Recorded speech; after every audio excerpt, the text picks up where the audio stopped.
एक विमान, 134 लोग और 9 साल तक दुनिया को लगा कि वे सब मर चुके हैं। सरकार ने खोज बंद कर दी, लेकिन फिर एक रेडियो कॉल ने पूरी दुनिया को हिला दिया।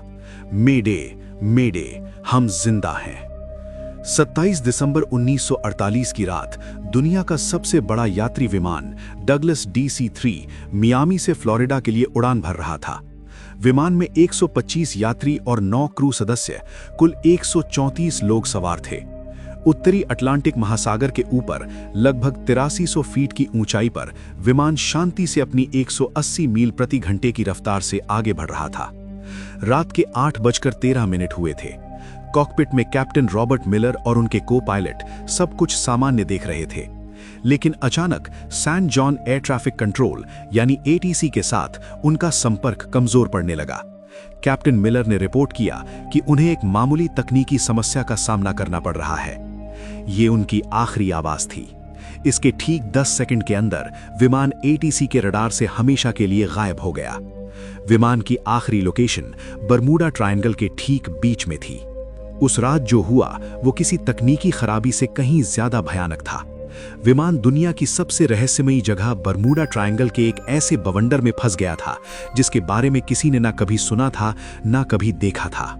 पलक झपकते ही विमान के अंदर चीख पुकार मच गई। कैप्टन मिलर ने अपनी पूरी ताकत से प्लेन को संभालने की कोशिश की, लेकिन तब तक बहुत देर हो चुकी थी। तूफान ने पूरे विमान को अपनी चपेट में ले लिया था और उसे किसी खिलौने की तरह घुमा रहा था। प्लेन के सारे इलेक्ट्रॉनिक उपकरण, कंपस, रडार, सब कुछ बंद हो चुका था। विमान अब किसी इंसान के नियंत्रण में नहीं था। वो सिर्फ तूफान की रफ्तार से अंधाधुंध उड़े जा रहा था।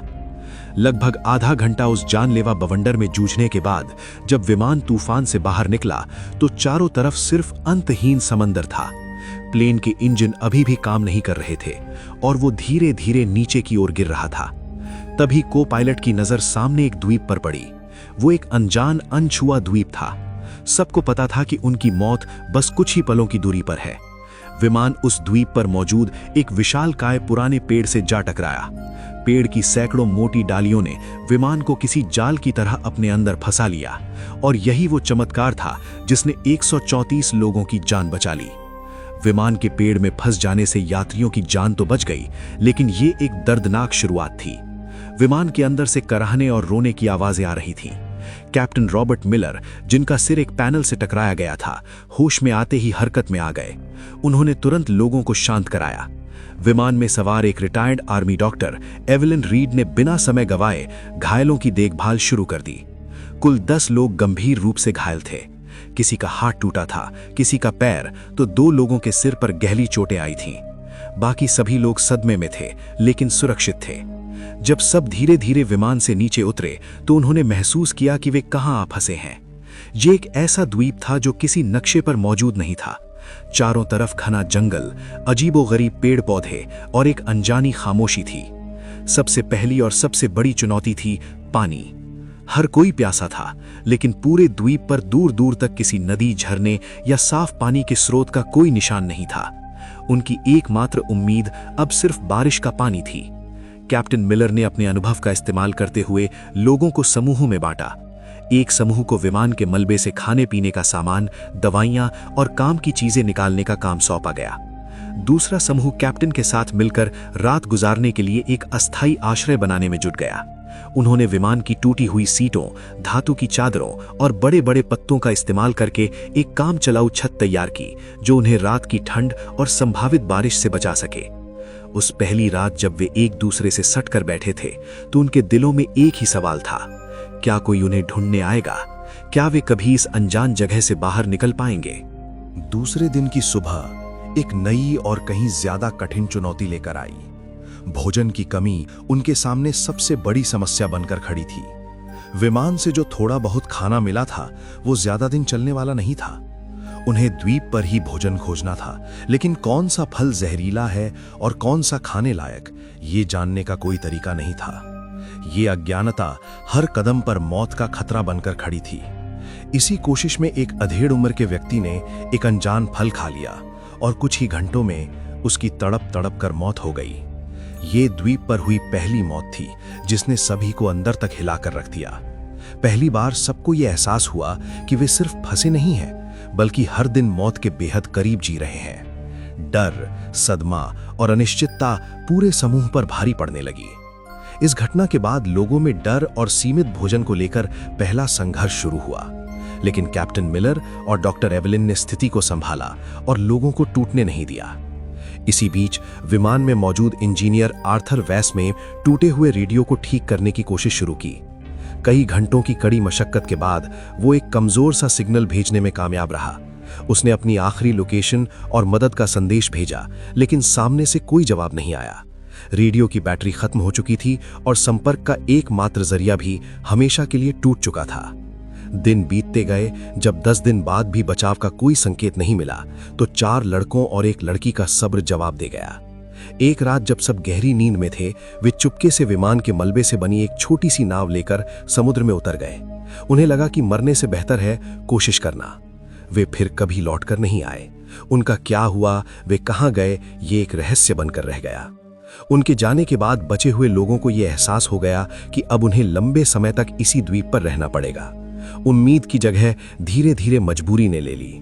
कैप्टन मिलर ने सभी को इकट्ठा किया और एक स्थायी व्यवस्था बनाने का प्रस्ताव रखा। काम का बंटवारा किया गया।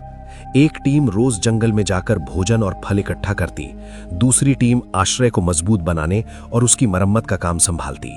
डॉक्टर एवलिन और कुछ अन्य लोग घायलों और बीमारों की देखभाल में जुट गए। दूसरी ओर अमेरिकी सरकार ने विमान को खोजने के लिए इतिहास का सबसे बड़ा सर्च ऑपरेशन शुरू किया था। अटलांटिक महासागर के चप्पे चप्पे को छान मारा गया, लेकिन विमान का एक टुकड़ा भी नहीं मिला। 1 सप्ताह की लगातार खोज के बाद जब कोई सुराग नहीं मिला, तो ये विशाल अभियान धीरे धीरे ठंडा पड़ गया। इसी बीच द्वीप पर बचे हुए लोगों ने जीने की कला सीखनी शुरू कर दी थी। उन्होंने द्वीप के पत्थरों और विमान की धातु को घिस घिस कर चाकू और भाले जैसे औजार बनाए। सबसे बड़ी चुनौती द्वीप के जंगली सुअर थे, जो झुंड में रहते थे और रात के समय उनके शिविर पर हमला कर देते थे। विमान में मौजूद एक शिकारी ट्रेनर ने लोगों को भाला चलाना और जाल बिछाना सिखाया। कई दिनों की योजना और अभ्यास के बाद उन्होंने अपने पहले जंगली सुअर का शिकार किया। ये एक भयानक लेकिन भावनात्मक क्षण था। शिकार के दौरान 2 लोग घायल हो गए, लेकिन जब वे उस शिकार को लेकर शिविर में लौटे, तो वो सिर्फ भोजन नहीं था, वो उनकी एकता और दृढ़ संकल्प की जीत थी। उन्होंने द्वीप के किनारे टूटे हुए नारियल के तनों से रेत पर बड़े बड़े अक्षरों में हेल्प लिखा, इस उम्मीद में कि शायद कोई गुजरता हुआ जहाज या विमान इसे देख ले। हर दिन वे उसी दिशा में नजरें गड़ाए रहते थे। 6 महीने बीत चुके थे। बाहरी दुनिया के लिए NC-16002 विमान और उसमें सवार 134 लोग एक अनसुलझी पहेली बन चुके थे। 45 मिलियन खर्च करने के बाद अमेरिकी सरकार ने आधिकारिक तौर पर सर्च ऑपरेशन बंद कर दिया और सभी को लापता घोषित कर दिया। उनके परिवारों को बता दिया गया कि अब लौटने की कोई उम्मीद नहीं है। लेकिन इस अनजान द्वीप पर जीवन किसी तरह आगे बढ़ रहा था। जो लोग गंभीर रूप से घायल थे, वो डॉक्टर एवलिन की देखभाल में धीरे धीरे ठीक होने लगे और छोटे मोटे कामों में हाथ बटाने लगे। फिर भी बीमारी और निराशा के कारण कुछ और लोगों की मौत हो गई। अब द्वीप पर केवल 114 लोग बचे थे। उन्होंने अपने मृतकों को सम्मान के साथ दफनाना शुरू किया और एक दूसरे का मानसिक सहारा बने। रात में जब सब आग के चारों ओर बैठते, तो अपने पुराने जीवन की कहानियां सुनाते और कभी कभी गाने भी गाते। लगभग 1.5 साल बाद द्वीप पर पहली बार किसी बच्चे की किलकारी गूंजी, जिसने सबके दिलों में एक नई उम्मीद जगा दी। लगभग 1.5 साल बाद द्वीप पर जन्मे उस बच्चे ने सभी के भीतर जीने की एक नई वजह भर दी थी। समय बीतता गया और 2 साल पूरे हो चुके थे। इस दौरान उन्होंने द्वीप पर जीना सीख लिया था। उन्होंने छोटी मोटी खेती शुरू कर दी थी और मछली पकड़ने के नए नए तरीके ईजाद कर लिए थे। फिर भी सभ्य दुनिया में लौटने की इच्छा उनके दिलों में जिंदा थी, जो हर रात उन्हें बेचैन रखती थी। इंजीनियर आर्थर वेंस के नेतृत्व में सभी ने मिलकर एक बड़ी नाव बनाने का फैसला किया। ये उनका अब तक का सबसे बड़ा और सबसे महत्वाकांक्षी प्रोजेक्ट था। महीनों की कड़ी मेहनत के बाद उन्होंने विमान के टुकड़ों, लकड़ी और बेलों का उपयोग करके एक बड़ी और मजबूत नाव तैयार की। जिस दिन उन्होंने उस नाव को समुद्र में उतारा, वो दिन किसी त्योहार से कम नहीं था। 25 सबसे मजबूत और अनुभवी लोगों को उस नाव पर सवार किया गया, इस वादे के साथ कि वे मदद लेकर वापस लौटेंगे। नाव द्वीप से कुछ मील दूर तक तो ठीक चली, लेकिन फिर मौसम ने अपना असली रूप दिखा दिया। अचानक आसमान में काले बादल घेर आए और एक भयानक तूफान ने उनकी नाव को चारों तरफ से घेर लिया। ऊंची ऊंची लहरों ने नाव को पलट दिया। उनमें से कुछ ही लोग तैरकर किसी तरह वापस द्वीप के किनारे पहुंच पाए, लेकिन उस हादसे में 16 लोगों की जान चली गई। ये द्वीप पर अब तक का सबसे बड़ा झटका था। पहले ही बीमारी और निराशा से 15 लोग मर चुके थे और अब इस हादसे ने 16 और लोगों को उनसे छीन लिया। कुल मिलाकर 31 लोगों की मौत हो चुकी थी और 5 लोग पहले ही भाग चुके थे। अब द्वीप पर केवल 98 लोग बचे थे। इस घटना ने उनके बचने के विश्वास को पूरी तरह चकनाचूर कर दिया। कई लोगों ने मान लिया कि यही द्वीप उनकी कब्र बनेगा और यहां से निकलने की हर कोशिश सिर्फ मौत को दावत देना है। लेकिन फिर भी कुछ लोग ऐसे थे जिनके भीतर उम्मीद की आखिरी लौ अभी बुझी नहीं थी। 5 साल गुजर चुके थे। जो बच्चे द्वीप पर पैदा हुए थे, उनके लिए यही उनकी पूरी दुनिया थी। उन्होंने कभी कार, बिजली या शहर नहीं देखे थे। बड़े लोग उन्हें अपनी पुरानी दुनिया की कहानियां सुनाते, जो उन बच्चों के लिए किसी परी कथा से कम नहीं होती थीं। लेकिन समय के साथ समाज में दरारें पड़ने लगीं। द्वीप के प्राकृतिक संसाधन जैसे खास किस्म के फलदार पेड़ और छोटे जानवर धीरे धीरे कम होने लगे थे। भोजन की कमी ने लोगों के बीच तनाव पैदा कर दिया और वे 2 गुटों में बंट गए। एक गुट का नेतृत्व कैप्टन मिलर कर रहे थे, जो अब भी मानते थे कि किसी भी कीमत पर यहां से निकलने की कोशिश जारी रखनी चाहिए। दूसरा गुट एक हताश व्यक्ति के नेतृत्व में था, जिसका मानना था कि यही उनकी नियति है और बाहर निकलने की हर कोशिश सिर्फ मौत लेकर आई है। इसी बीच भोजन की तलाश में गया एक खोजी दल द्वीप के अंदरूनी हिस्से में पहुंचा, जहां उन्हें कुछ ऐसा मिला जिसने उनके रोंगटे खड़े कर दिए। उन्हें किसी प्राचीन और टूटी फूटी सभ्यता के खंडर मिले। उन खंडरों के पास एक गुफा के अंदर उन्हें एक इंसान का कंकाल मिला, जिसके पास धातु का एक छोटा सा जंग लगा टुकड़ा पड़ा था। वो टुकड़ा किसी पुराने विमान का हिस्सा लग रहा था। इससे साफ हो गया कि वे इस द्वीप पर फंसने वाले पहले लोग नहीं थे।